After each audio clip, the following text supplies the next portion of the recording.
Hi everyone, I'm Chris, the Aquarius Traveller. Make sure you subscribe for your worldwide travel content and inspiration.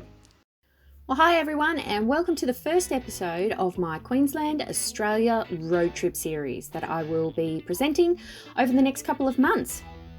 A big thanks to all my subscribers and your continued support. If you're not already subscribed, then please do and hit that notification bell so you don't miss any more of my weekly videos. This week we are starting out at a small beachside town called YEPPOON, which is about 8 hours north of Queensland's capital, Brisbane.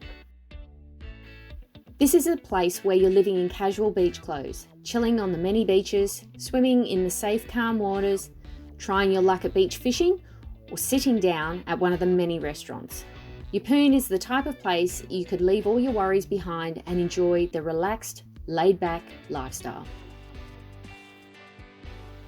With a population of around 20,000 people, there is a string of seaside communities stretching for more than 150 kilometres. Offshore, there are 27 islands, including Great Keppel Island, which is 20 kilometres or 12 miles from YEPPOON. The township itself has a variety of restaurants, accommodation, shops, galleries, and even an infinity pool lagoon. Annual events include the Pineapple Festival held in September and the Great Australian Beach Day Party in January. The Capricorn Coast provides the traveller with something different and is a sweet place to hang out if you're on holidays.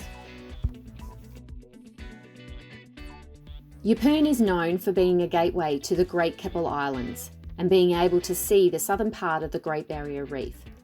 But that's not all what I have in store for you today. Instead, we will be featuring Byfield National Park and in particular Stony Creek and Sandy Point. So let's get right to it.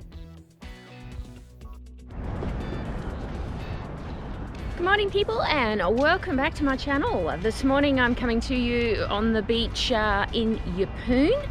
Today we are heading off to Byfield National Park where we have some creek swimming to do, some beach driving, some four-wheel driving, and everything should be a really great day. It's looking like an awesome day.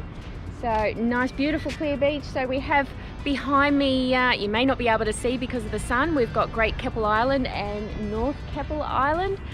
So I took some footage yesterday afternoon and yeah, just about to drive out to the national park, which is about 30 minutes to actually get out to Byfield National Park from YEPPOON. So this is a great place to stay if you're planning to go to the national park.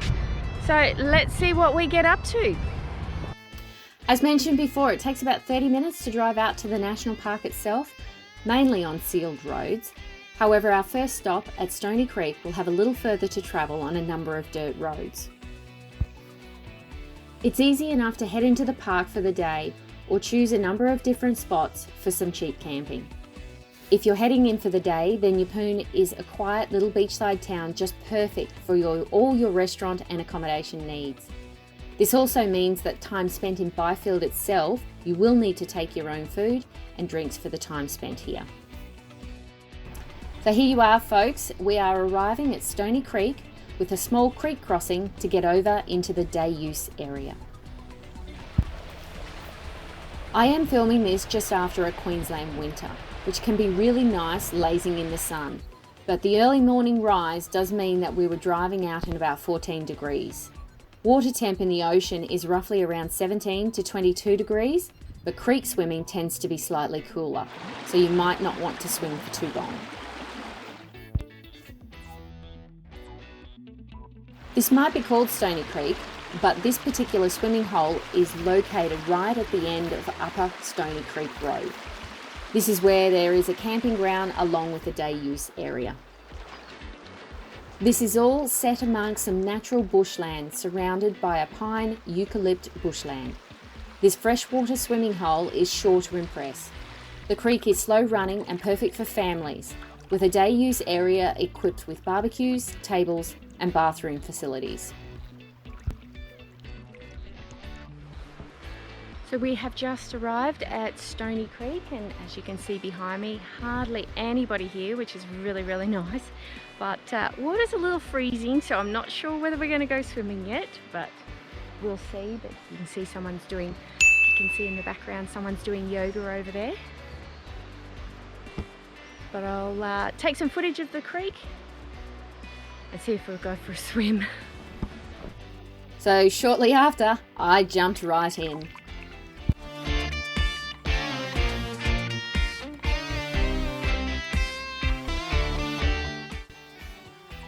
This would actually be a really nice place to get a flotation device and just float around in the water for a while.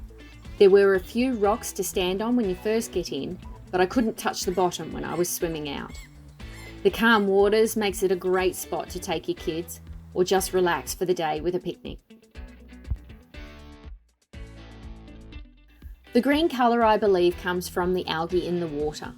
During a wet season it's not an issue, but if the water is stagnant and been sitting there for a while, the percentage of algae could increase, causing ear infections and other ailments if you swim. If this happens, warning signs are normally placed up or the creek closed for swimming. We were lucky that during our visit there was a nice healthy amount of water flowing. But just on the safe side, I didn't want to put my head under the water. Plus, it was a little bit too cold for that. I'm just imagining this place in the summertime when the water is a little warmer. Sitting in a donut floaty would be amazing while sipping on a nice cold drink. Obviously there'd be a lot more tourists here at this time too, but the area is huge and you can certainly have your own space. Well, I just got out of the water and I must admit it was freezing. My hands are really numb, about to fall off at the moment, but it was refreshing. It was really refreshing. So must be, I don't know, it can't be any more than probably 15 degrees in the water. It was 10 degrees as we were coming into the national park today, so I didn't want to get my hair wet because I didn't want to get colder, but now that I'm out and I'm sitting in the sun, it's actually nice and warm. But yeah, really nice spot. There's hardly anybody here. It's a Monday today, so most of the people have gone back to work and stuff. So after I dried off, we decided to head on a very short walk, which will take you alongside the creek and some viewing access at a number of different spots. This is a great place to look out for some local wildlife like wallabies and echidnas. I did happen to see a wallaby jumping through quickly over the path, but sorry, it was way too quick for me to get any video footage. So after our visit to Stony Creek, we set off to check out a number of other spots like Red Rock, which was just another bush camping area. By the way, if you intend to camp here or any of the sites in Byfield National Park, you will need to apply for a permit through the Queensland Parks and Forests website.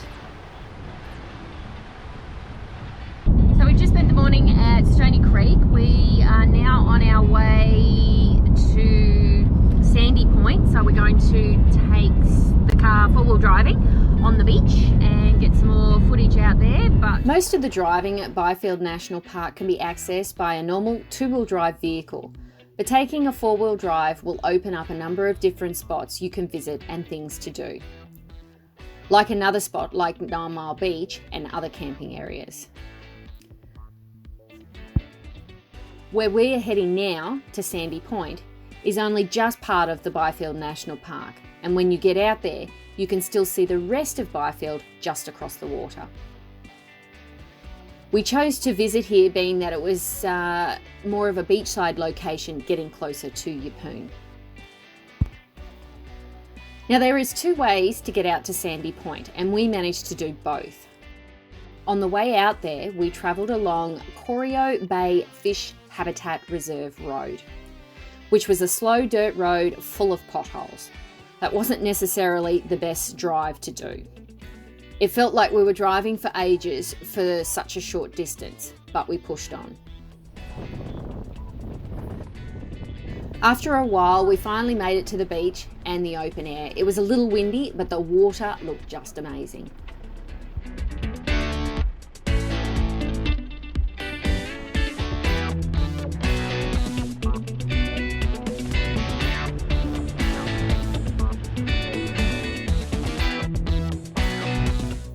As we had been at Stony Creek all morning, first point of call was setting up for the picnic lunch we had brought along with us. Maybe next time we'll have a little bit of shade with a wing awning off the side of the car, but Matt did really well setting up our travelling chairs while I had a wander around and take some footage on the beach.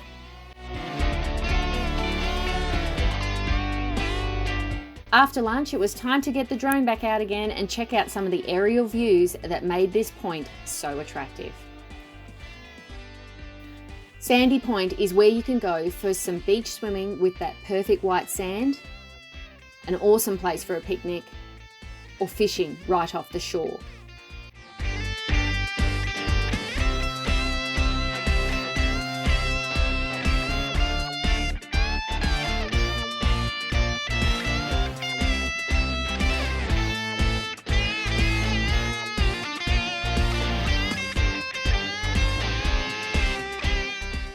Or you could be just taking the four-wheel drive out for a spin. The views here are just amazing.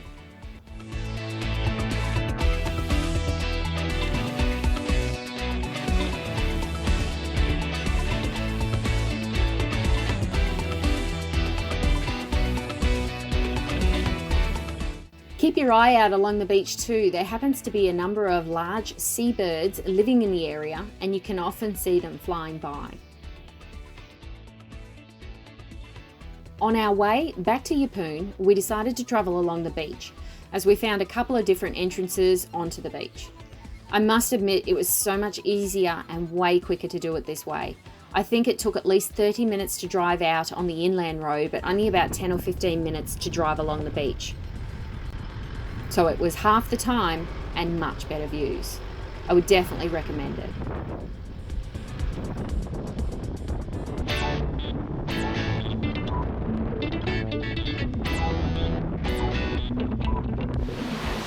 After all of that sand and salt on the car, there was nothing better than a quick clean at the car wash. So we have had one exhausting day. We've been swimming, we've been four-wheel driving. I hope you enjoyed watching all the clips from Byfield National Park and the YEPPOON area. And we've had a